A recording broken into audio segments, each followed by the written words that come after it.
এটি ব্রাহ্মণবাড়িয়ার নাসিরনগরের চাতলপাড় ইউনিয়ন। গত ৩ দিন ধরে স্থানীয় বিএনপির সভাপতি মোতাহার মিয়া ও যুবদলের সভাপতি মোহাম্মদ গিয়াসউদ্দিনের মধ্যে আধিপত্য বিস্তারকে কেন্দ্র করে বাড়িঘরে হামলা ও লুটপাট ঘটছে। হামলার মুখে গ্রাম ছেড়েছে শতাধিক পরিবার। গ্রামের পথে পথে ছড়িয়ে আছে ভাঙা কাচ, পোড়া টিন আর লণ্ডভণ্ড আসবাবপত্র। পোড়া বিধ্বস্ত বাড়ি গ্রাম জুড়ে।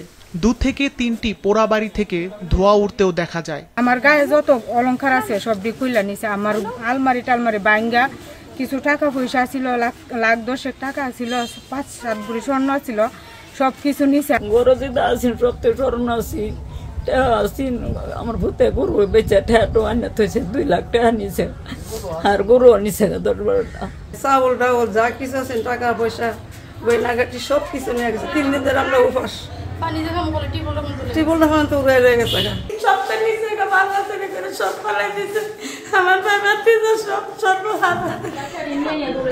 ঘটনার শুরু মূলত আধিপত্য বিস্তারকে কেন্দ্র করে 2 পক্ষের সংঘর্ষে ছাত্রদল নেতার মৃত্যুর পর গত শনিবার দুপুরে উপজেলার চাতলপাড় ইউনিয়নে সংঘর্ষে ছাত্রদল নেতা সোহরাব মিয়া নিহত হন। জায়গাটি থানা থেকে দূরে হওয়ায় পুলিশও যায়নি সংঘর্ষ ঠেকাতে।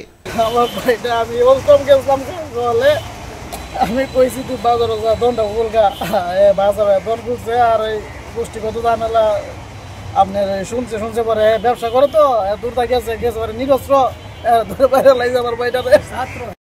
সংঘর্ষের ঘটনায় গ্রামের কাঁঠালকান্দি সরকারি প্রাথমিক বিদ্যালয়েও অস্থিরতা বিরাজ করছে। ভয়ে শিক্ষার্থীদের স্কুলে পাঠাচ্ছে না কেউ। কয়েকজন শিক্ষকও ছুটি নিয়ে আত্মগোপনে চলে গিয়েছে।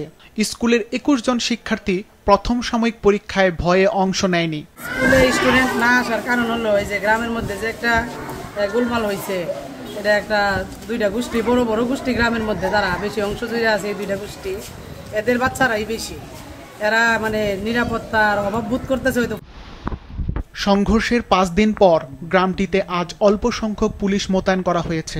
মামলা নেওয়ার জন্য আমরা প্রক্রিয়াধীন আছে, আর এই সঙ্গে ঘটে যাওয়া অন্যান্য সকল ঘটনার সুষ্ঠু তদন্ত সাপেক্ষে আইনের আওতায় আনার জন্য আমরা জোর প্রচেষ্টা চালাচ্ছি।